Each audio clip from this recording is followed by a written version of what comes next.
Este é, por certo, o tema que maior responsabilidade traz em sua estrutura.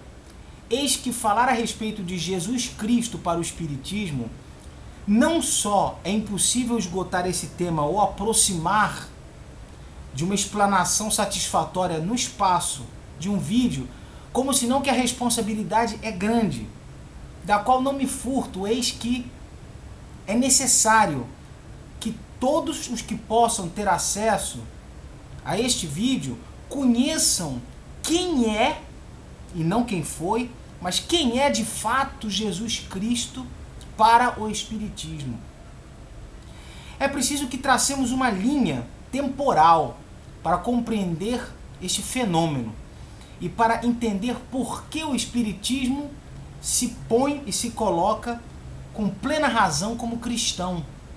Por certo, a mais cristã de todas as doutrinas, o que muitos irão discordar, mas eu peço a paciência de ouvirem as minhas humildes palavras, baseadas em anos e anos de profundos estudos. Quando regressamos no tempo e nos localizamos no famoso Big Bang, quando a Terra surgiu, quando a Terra era ainda uma bola de fogo incandescente e quando toda a sua estrutura estava comprometida com magma caudaloso de temperaturas altíssimas, nesse momento foi ocorrendo, milênio após milênio, um ligeiro resfriamento da matéria terrestre.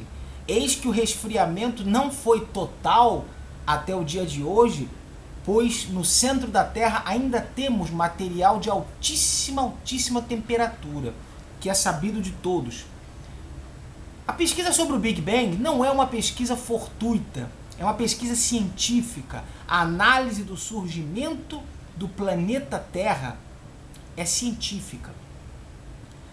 Ocorre que, após esse resfriamento, quando o resfriamento permitiu o surgimento embrionário de pequenas células, de pequenos seres microscópicos, amebas, seres unicelulares, cujas células foram sofrendo mitose, sofrendo bipartições, tripartições, e foram multiplicando-se até formar os meios de vida mais primitivos que surgiram sobre a Terra.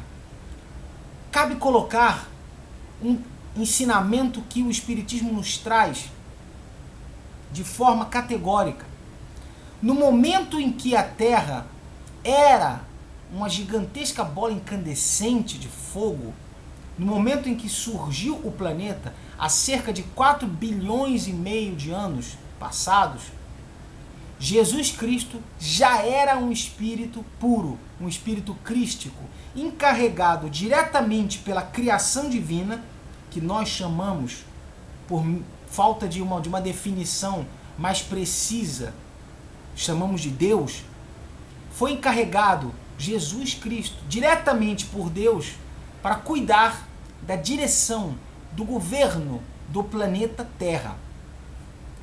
Então, quando as formas mais primitivas de vida foram surgindo, os espíritos que ficaram encarregados de auxiliar em toda essa condução plasmática, em toda essa condução da biologia incipiente, eram todos eles de grau superior, diretamente encarregados pelo Jesus Cristo, que nós conhecemos. Este é o principal e primeiro ponto que temos que compreender. O Cristo simplesmente é o governador da Terra desde aquela época até os dias de hoje. E na época do surgimento da Terra, ele já era um espírito puro. Mais do que um espírito puro. Aquilo que a doutrina espírita convencionou chamar de espírito crístico. Ainda mais elevado do que um espírito puro. A moderna noção que a doutrina espírita nos ensina e nos demonstra é que não só há vida em outros planetas, senão que cada planeta tem o seu Cristo, cada planeta tem o seu governador próprio, que vem justamente da parte do próprio Deus. e o sistema solar nosso tem o Cristo do sistema solar. É uma noção que o Haroldo Dutra Dias nos traz em suas palestras, que demonstra essa grandeza cósmica. Eis que o Deus é o Deus cósmico, é o Deus das galáxias, dos espaços infinitos, dos espaços macros e das partículas micro. Esse é o Deus, não é o Deus de uma cidade ou de uma religião. É o Deus cósmico. Então, Jesus Cristo, encarregado da condução do surgimento do planeta Terra, com todas as suas características, todas as suas metamorfoses de climas, de meios de vida, ele presidiu a tudo isso, sendo que espíritos superiores, realmente superiores, foram encarregados pelo próprio Jesus Cristo de cuidarem da parte social, da parte biológica, de vários detalhes em torno da Terra. No momento em que nós situamos, isso nos traz o livro de Edgar Armand, Os Exilados de Capela, no momento em que a Estrela Capela evoluiu muito, mas muitos habitantes de lá ainda não tinham atingido um degrau superior, houve um exílio em que aqueles espíritos foram enviados para a Terra, recebidos pelo próprio Jesus, como nos contam vários livros espíritas a esse respeito, recebidos aqui na Terra. E ao chegar aqui, guardaram aquela saudade do paraíso perdido, que era a Estrela Capela, plano e globo bem mais evoluído que o nosso. Interessante é que há escrituras espíritas que falam que Cristo precisou de 2000 anos para adensar o seu perispírito, para poder encarnar num corpo de um ser humano na Terra.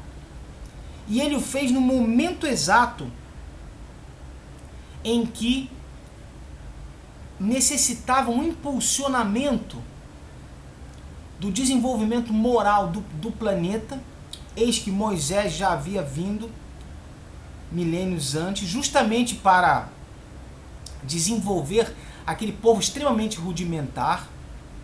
Eis que a raça adâmica, que se fala de 4000 anos antes de Cristo, é justamente uma das grandes transições onde os capelinos que haviam conseguido evoluir, que tinham vindo bem antes, os capelinos que haviam conseguido evoluir regressaram para Capela e outros permaneceram aqui. Então esse impulsionamento era necessário realmente, e foi no momento em que Cristo veio para exatamente impulsionar esse desenvolvimento. O papel do Cristo, portanto, é de governador da terra, de auxiliador de todo esse compêndio que está sob nossos olhos. E quando ele deu o seu testemunho, encarnou justamente para trazer a pureza de sua doutrina, foi a abnegação, a desnecessidade que havia de um espírito daquela magnitude encarnar. Mas ele veio exatamente para mostrar que também, mesmo ele estando no patamar espiritual em que ele estava, mesmo ele veio e prestou o seu testemunho, legando a nós a sua doutrina de amor, de perdão, de conduta. O papel do Cristo é de importância capital. Eis que enviados pelo Cristo antes dele foram Buda, Zoroastro, Lao Tse, Sócrates, Platão, Aristóteles. Vários sábios da antiguidade vieram para preparar o caminho para o Cristo. Nosso planeta é de responsabilidade dele perante Deus. Eis que grandes legiões de espíritos superiores, sob os auspícios do Cristo, o auxiliam na condução dos processos da Terra. Eis que o governador, aquele encarregado da condução do Brasil, é Ismael. Ismael é citado muito claramente no livro Brasil, Coração do Mundo, Pátria do Evangelho, do espírito Humberto de Campos, posteriormente adotando o pseudônimo de Irmão X, por conta de um processo judicial que a viúva de Humberto de Campos moveu contra Chico Xavier, que recebia as psicografias de Humberto de Campos e passou a receber então do irmão X. Nesse livro se fala em Ismael, encarregado pelo Cristo, exatamente para a condução das tarefas no Brasil. Foi Ismael que olhou para Bezerra de Menezes e disse: descerás às esferas terrestres para executar a tua missão. E assim Bezerra de Menezes reencarnou. Bezerra de Menezes era nada mais, nada menos que Zaqueu, aquele Zaqueu da Bíblia, que era publicano, era cobrador de impostos, mas de grande piedade, onde Cristo permanece na casa dele e o agradece. E aquele contato já nos mostra que desde aquela época Zaqueu era elevadíssimo como espírito, o que foi confirmado posteriormente em outras encarnações que ele teve. A missão do Cristo foi regenerar e recompor a estrutura da Terra com a sua doutrina, com o seu exemplo, com a sua palavra, mesmo vivendo num ambiente insalubre, absolutamente pobre, sem recursos, sem tecnologia, sem absolutamente nada, e sem ter escrito uma palavra sequer, apenas cabendo aos apóstolos, aos discípulos, escreverem. A missão do Cristo é uma missão gigantesca, é uma missão de um planeta, de uma trajetória de um planeta inteiro, não somente de uma nação. Eis que as nações não cristãs ou as culturas não cristãs, nem por isso elas se abstêm de conceitos de bem, de perdão, de misericórdia. Eis que há religiões não centradas no Cristo que trazem esse conceito também. O importante é que as diferenças sejam respeitadas, que as características de cada povo sejam respeitadas. Na famosa pergunta 625 do Livro dos Espíritos, Allan Kardec indaga as entidades veneráveis: qual a pessoa que tenha encarnado na Terra que possa nos servir de modelo e de guia? Qual exemplo Deus nos legou mais perfeito para que nos possa servir de modelo e guia? As entidades respondem: vede Jesus. E a discussão sobre essa tradução é muito interessante, porque no original francês está Voix Jesus, vede Jesus, que as traduções posteriores apenas colocaram como Jesus. Vede Jesus significa veja este espírito crístico que é o exemplo mais perfeito. Há outros Cristos em outros planetas sobre outras dimensões que ainda não tendes acesso, mas certamente não é o único. Eis que a justiça e a beleza da obra divina não permitiria que houvesse apenas um Jesus Cristo, apenas uma terra, apenas uma vida e mais nada no espaço e mais nenhuma vida, nenhuma realidade. Eis que o espaço seria um tremendo desperdício. Tudo faz sentido, tudo tem lógica. O que temos que perceber é que há 4 bilhões e meio de anos atrás Jesus Cristo já era um espírito puro, puro e crístico, cuja missão foi o próprio planeta Terra. Então, a veneração que devemos ter como exemplo, como propagador da doutrina que permita aos habitantes da Terra de crescerem, de evoluírem, de galgarem planos elevados, a chamada salvação, a salvação pela regeneração íntima, pela transformação, pelo autoconhecimento, ela é fundamental. E é a doutrina cristã que mais perfeitamente reúne os atributos e as características a serem seguidas. E louvamos a Deus que a doutrina espírita possa nos trazer uma visão lúcida e madura sobre o ensino cristão disseminado há 2000 anos atrás, para que nós possamos aplicá-lo à nossa vida. Cabe uma questão interessantíssima. Quando Cristo diz na Bíblia que não disse tudo o que poderia haver dito, mas queria mandar futuramente o Consolador, o Paracleto, o Espírito de verdade, que nos revelaria toda a verdade e ficaria conosco, naquela passagem, o Espírito de verdade foi o encarregado principal de disseminar a doutrina espírita no século XIX, trazendo as luzes sobre toda a obra legada pelo Cristo para ser mais compreendida e mais aplicada. Eis que os séculos da Idade Média e tantos e tantos e tantos séculos mostraram como é possível mal aplicar os ensinamentos do Cristo e a doutrina cristã. Então era necessário realmente que houvesse essa transformação. Em várias passagens, sobretudo na Revista Espírita, eis que, por exemplo, há uma passagem em que fala-se claramente, na visão de Erasto, na visão de Hahnemann, como espíritos, que o espírito de verdade era o mestre de todos, era aquele que presidia. Em várias passagens, o espírito de verdade, encarregado da condução dos trabalhos da doutrina espírita, se mostra como o próprio Jesus Cristo em pessoa, que não assumiu essa nomenclatura em momento algum para não criar celeuma, para não criar confusão em torno da obra. Mas eis que a doutrina espírita é o cristianismo redivivo. É o cristianismo que ressurge de maneira mais lúcida, de maneira mais transparente, sem criar separativismo, sem criar atividades sectárias, sem contradizer, maldizer, relegar ou anatematizar outras religiões, outras crenças. Cristo, quando disse que era a verdade, a luz, a vida, e ninguém iria ao Pai senão por Ele, precisava Ele utilizar-se desta forma incisiva de expressão para que as pessoas pudessem compreender a sua doutrina.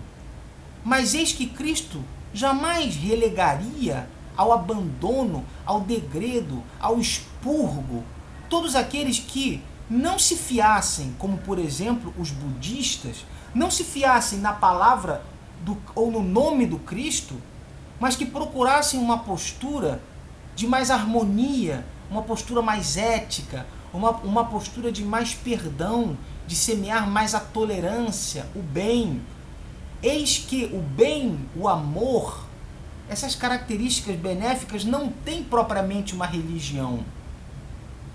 Quando Cristo se viu numa posição de missão, de criar a nova religião, era no sentido básico de religação com a esfera celeste. Religião para religação. Eis que, se nós pensarmos que os habitantes de Capela que encarnaram na Terra se distanciaram de sua pátria mãe, justamente pelas faltas que haviam cometido, por haverem se distanciado, se afastado, se desligado da esfera divina, podemos compreender que a religião de religação é para que nós, que tanto nos afastamos dos puros preceitos da criação divina, do plano de Deus, nós que nos afastamos, temos que voltar a nos conectarmos. E essa reconexão, reunião, religação é que é a religião. O sentido de religião não é o sentido místico, o sentido eremita, o sentido asceta.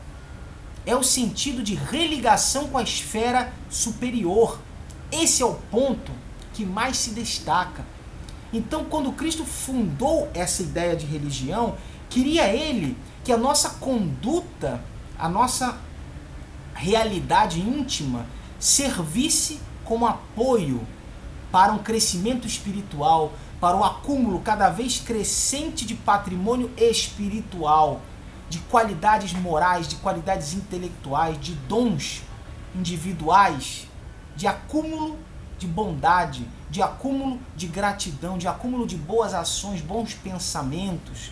Então, o papel do Cristo, no sentido da salvação, não é a salvação pelo mito, pelo misticismo, é a salvação por nos demonstrar o caminho reto de uma conduta ética, moral e filosófica, onde nós possamos cada vez mais evoluirmos espiritualmente. A noção de evolução vem exatamente dessa transição do Cristo.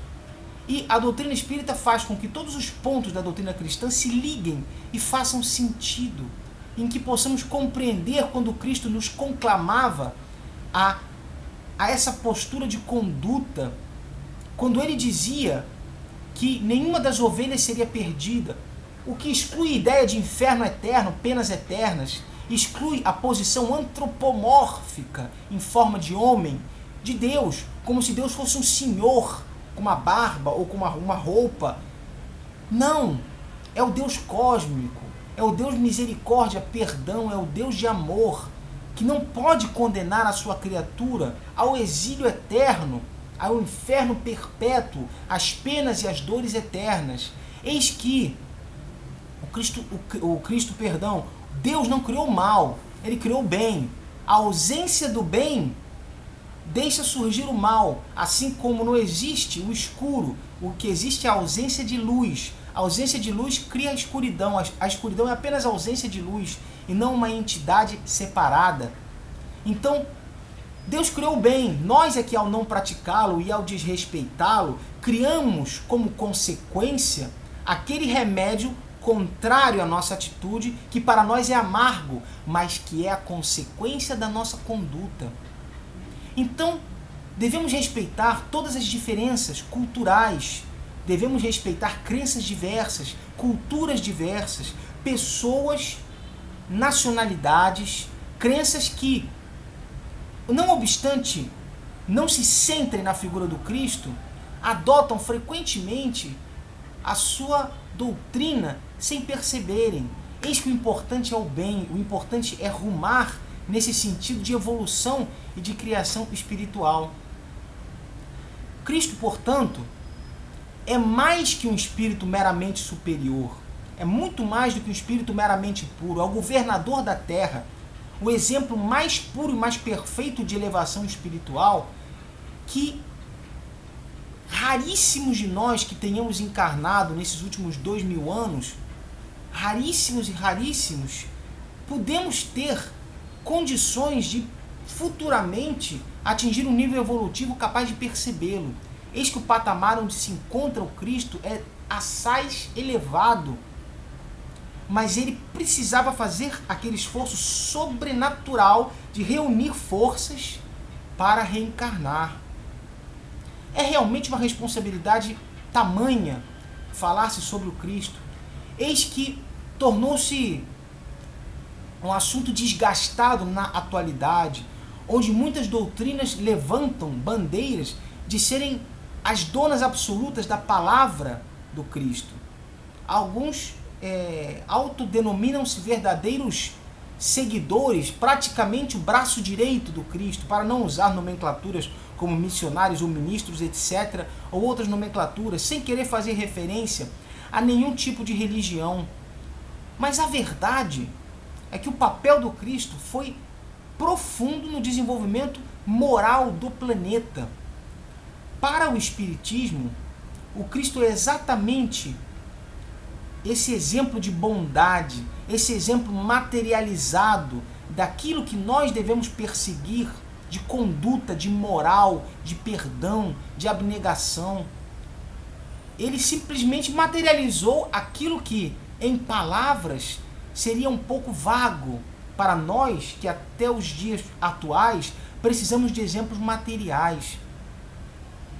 Então, alguns que necessitam de exemplos místicos, de imagens, de perfumes, de amuletos, de simbologias, de sinais, alguns que necessitam destes elementos para concentrar-se e para direcionar a sua mente à palavra do Cristo ou ao seu exemplo, devem compreender que a essência da doutrina cristã, rediviva no Espiritismo, é exatamente a doutrina de conduta, exatamente aquela doutrina de moral, aquela doutrina que nos incita a uma regeneração íntima, uma transformação moral.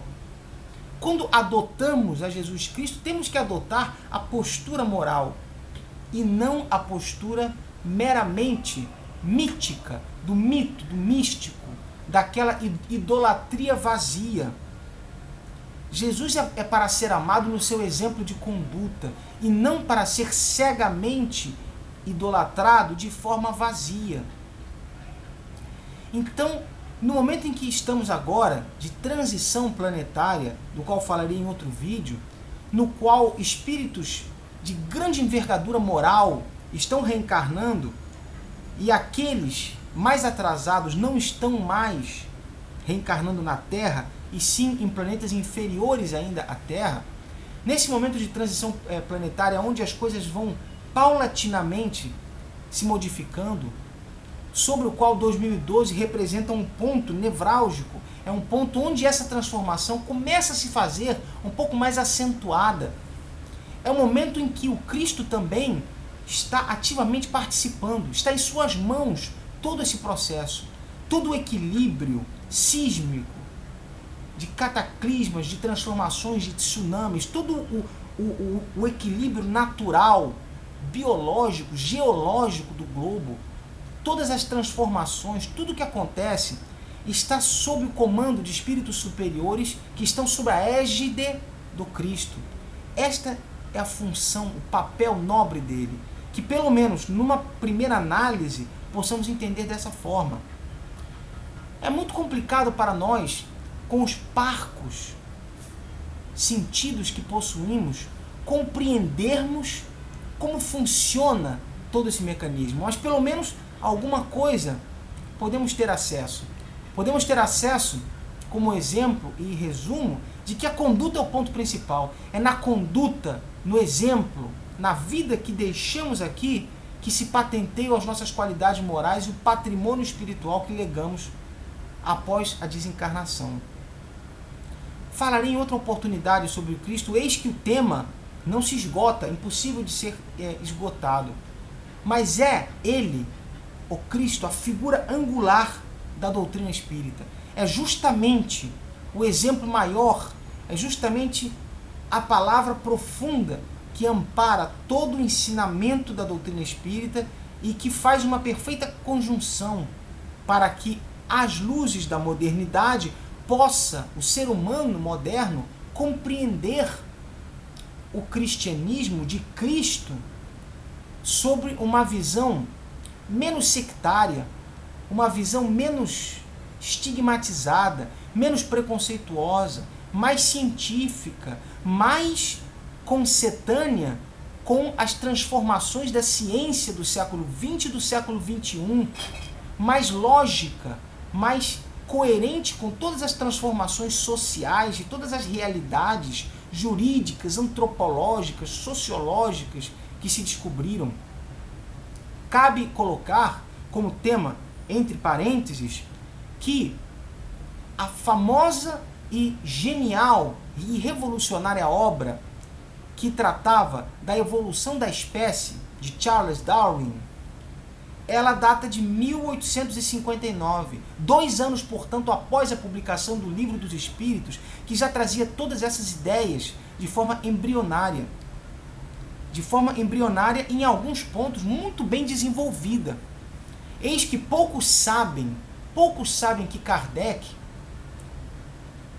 quando trouxe à luz o Livro dos Espíritos, foi fruto de pesquisas absurdamente bem conduzidas pela orientação do próprio Cristo, que não se revelava como Cristo naquele momento, mas porque Kardec consultou cerca de 1.100 médiuns ao longo do mundo, em vários lugares do mundo. Eis que Kardec era poliglota, falava 5 idiomas, e Kardec enviava perguntas iguais para vários lugares do mundo, para vários médiuns, que através de reuniões mediúnicas, de psicográficas e psicofônicas, recebiam respostas.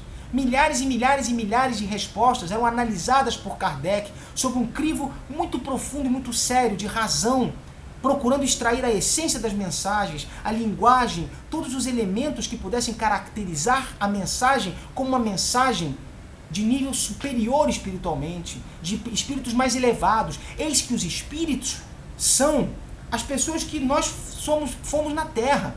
Nós desencarnamos e somos espíritos. Então, os espíritos que falam, muitas vezes não sabem mais do que sabiam quando estavam encarnados. Então, não é porque são espíritos que serão sábios. Por isso, Kardec examinava com um crivo muito severo. E dizia ele, prefiro eu rejeitar 99 verdades, que podem ser verdade, a aceitar uma mentira sequer. Então, depois de muita peneira, reuniu ele perguntas que ele fez e respostas que foram dadas pelos espíritos compilando assim as 1019 ou 1018 perguntas e respostas do Livro dos Espíritos. A doutrina espírita, portanto, não é de Kardec. A doutrina espírita é dos espíritos. Eis que vieram de espíritos de várias partes do mundo, compilando pela ótica do plano espiritual, pela ótica lúcida das coisas como devem ser expostas, vistas de um nível muito mais lúcido, muito mais claro, muito mais coerente, que nós não temos acesso porque estamos encarnados. É a visão dos espíritos. A doutrina espírita, ela vem dos espíritos. O Consolador prometido por Jesus é o Espiritismo. É exatamente a doutrina consoladora, que consegue o fenômeno, conforme Divaldo Franco uma vez disse, várias vezes, conseguiu o maior fenômeno da filosofia e da metafísica. Matou a morte. O Espiritismo matou a morte. A morte não mais existe. A morte do corpo é apenas uma transição. Não mais temos a ilusão de que com a disjunção molecular, com o corpo debaixo da terra, tudo se acaba. Compreendemos então que já a vingança não faz sentido, já o crime não faz sentido, já uma série de atitudes incorretas não fazem sentido, porque pela lei de causa e efeito, elas se voltarão contra nós posteriormente. Aquilo que nós sujamos será aquilo que deveremos limpar lá na frente, cuja sujeira será ainda mais difícil de se limpar por causa do tempo. Então, essa consolação de que nossos entes queridos não estão perdidos para sempre. Estão apenas num plano vibratório diferente que posteriormente encarnarão conosco em diversas outras ocasiões e com os quais nos encontraremos em outras dimensões. Então já não mais existe o fenômeno da morte.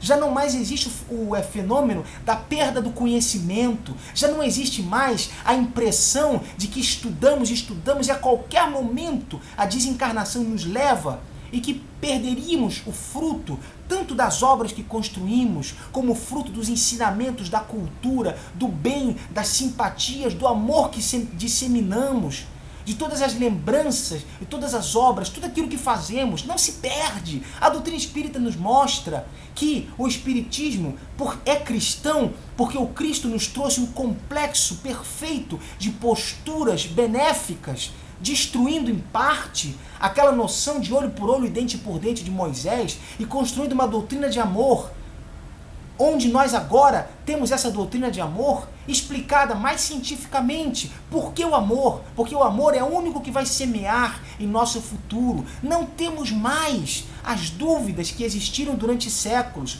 Agora, o amor que o Cristo nos trouxe é explicado de maneira coerente. Podemos entender como o futuro para nós reserva melhores milagres, milagres no sentido de benesses à nossa vida, elevação espiritual, novos planos, novos planetas a serem encarnados e visitados por nós, novas felicidades das quais não temos condições orgânicas de sentidos de sequer conhecer. Ele nos mostra o porquê de sermos bons, o porquê de nutrirmos o amor, porque antigamente esse porquê nós não tínhamos, porque a ciência, a tecnologia não havia evoluído ainda a ponto de poder explicar os fenômenos que Jesus Cristo nos trouxe e o exemplo e a conduta e a doutrina que ele nos passou com absoluta clareza. Hoje nós entendemos não apenas o que é, mas o que é, despido de dogmas e despido de sectarismos e preconceitos, e entendemos o porquê. Amai vosso semelhante. Por quê? Agora entendemos o porquê. A doutrina espírita nos traz com brilhantismo, amparada novamente pelas mãos piedosas do Cristo, o porquê de sermos bons, o porquê de sermos caridosos, o porquê. Por quê? Porque simplesmente é a construção do patrimônio espiritual, que é o patrimônio que fica quando o corpo submerge nas trevas escuras do túmulo e nas areias caudalosas do sepulcro. É quando nós conseguimos o nosso patrimônio espiritual, e é quando esse patrimônio se incorpora a nós, fica conosco, O corpo vai, mas o patrimônio espiritual, as conquistas, aquilo que ficou de beleza, de intuição do bem, as obras que construímos, a cultura que adquirimos, o perdão que conseguimos, o amor que disseminamos dentro de nós e fora de nós, a boa educação que demos aos nossos filhos, as pessoas que ajudamos com uma palavra amiga, que amparamos, que acolhemos, que amamos, todo o patrimônio moral e intelectual fica conosco e fica conosco trabalhando a nosso favor, purificando, iluminando, ampliando nosso perispírito, justamente para que a nossa evolução se faça cada vez mais palpável, cada vez mais considerável e que assim possamos galgar planos mais elevados. O Cristo, então, sabia tudo o que iria acontecer com perfeição. Seu desenvolvimento fluídico, magnético, era absolutamente completo. Eis que o magnetismo que ele dominava operava as curas com absoluta segurança, com absoluta superioridade moral, intelectual e sobre todos os planos. O Cristo lia o pensamento porque, nas próprias obras de André Luiz, ditadas por ele ao médium Chico Xavier, André Luiz nos fala das formas pensamento, nos fala que no plano espiritual o nosso pensamento cria formas, cujas formas têm aspectos compreensíveis. As pessoas muitas vezes em planos bem mais elevados comunicam-se pelo pensamento, não precisam falar, se entendem apenas pelo pensamento, porque o pensamento gera formas, imagens, impressões impossíveis de serem compreendidas pelos nossos sentidos, mas que em planos mais elevados é assim que funciona. Portanto, o Cristo lia os pensamentos porque o pensamento de todos à sua volta criava padrões magnéticos, onde ele lia esses padrões magnéticos e sabia o futuro, sabia tudo o que os espíritos à volta dele, encarnados ou desencarnados, estavam pensando. Sua compleição magnética era completa, a despeito daquelas correntes que defendem que Cristo jamais ocupou um corpo físico, em si um corpo fluídico tangível, como uma materialização tangível. Examinado por Kardec no livro A Gênese, demonstrou-se que esta ideia não poderia ser uma ideia verdadeira. Em primeiro lugar, porque diminuiria o sofrimento do Calvário do Cristo, e em segundo lugar, porque faria com que os sofrimentos tivessem sido ficção. Sendo que o Cristo, ele precisou vir como uma criança, como um bebê, ele precisou passar pelas fases, ele precisou dar o exemplo de encarnar num corpo humano, ainda que demorasse muitos séculos para ele adensar o seu perispírito e poder encarnar. Mesmo assim, ele precisou de um corpo para nos mostrar que mesmo ele, no patamar incalculável onde ele se encontrava e se encontra, mesmo ele precisou encarnar para dar o exemplo, para sofrer e mostrar que o sofrimento deve ser resistido porque ele tem um fundo benéfico. O sofrimento do Cristo, qual foi o fundo benéfico? Transformou a Terra até os dias de hoje. Portanto, por pior que tenha sido o Calvário, as dores e os relatos que nos trazem os evangelhos e as descrições históricas, mesmo assim revolucionou e transformou a humanidade, mostrando para nós que o sofrimento teve a função de nos trazer solidificado o exemplo para toda a humanidade. O bem que causou é um bem absolutamente incomensurável, mostrando para nós que o sofrimento é uma escola que nos instrui a galgar elevações mais palpáveis e mais sólidas e mais sustentáveis, para que possamos evoluir com segurança. E essa segurança, a palavra e os ensinamentos do Cristo muito nos fornecem, porque nos ensinam a moral, principalmente a moral de conduta. Voltemo-nos contra os hipócritas que encaram a palavra do Cristo como um mito inatingível, como algo a ser idolatrado de forma cega, e concentremo-nos principalmente na doutrina de conduta, amai, perdoai. Essa conduta é a que deve ser mantida por todos nós e levada com efeito até o fim de nossas existências. Isso é o que nós trazemos, que eu trago particularmente nesse dia de hoje, que é fundamental.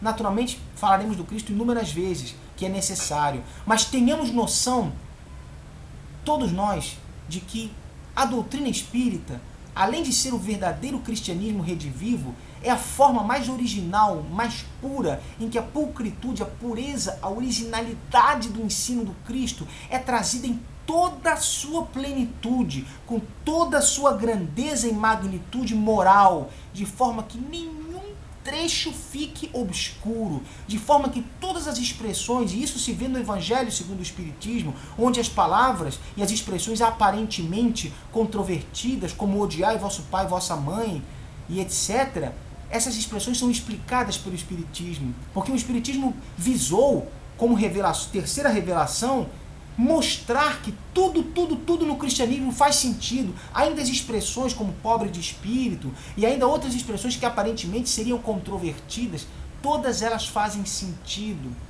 Quando a ótica da doutrina espírita se debruça e nos explica, olha, aquilo é por isto e por isto e por isto, e nós passamos a entender, e a palavra do Cristo passa a não ser, a sua doutrina passa a não ser algo inatingível, algo mítico, incompreensível, místico, surreal, passa a ser algo viável, passa a ser algo que eu posso exercer no meu dia a dia, quando eu subo em um ônibus, quando eu entro numa loja, quando eu dialogo com algum funcionário, quando eu estou no meu dia a dia de trabalho, quando eu realizo alguma compra, quando eu trato com algum semelhante meu, quando eu dou uma aula, quando eu faço qualquer atividade com meu semelhante, quando eu procuro algum tipo de auxílio com alguma pessoa, quando eu presto meu auxílio, em todas as situações, a doutrina do Cristo está conosco para que a nossa conduta seja o espelho da boa moral e da boa ética.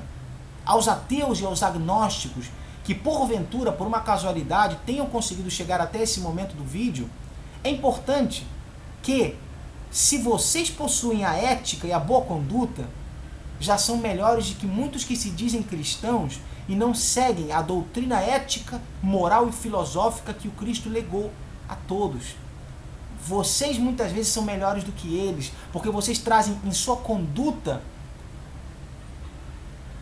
a verdadeira ética, livre de todo tipo de hipocrisia que possa existir. Alguns ateus, evidentemente, não me refiro a todos, mas é importante que se tenha em vista que a hipocrisia é aquilo que o Cristo tantas vezes condenava, e é aquilo que nós devemos combater. Espero que de alguma forma tenham servido as minhas humildes palavras. Espero que tenham servido e que fiquem todos na paz do nosso Senhor Jesus Cristo, sobre as luzes de Deus. Um abraço a todos. Fiquem com Deus.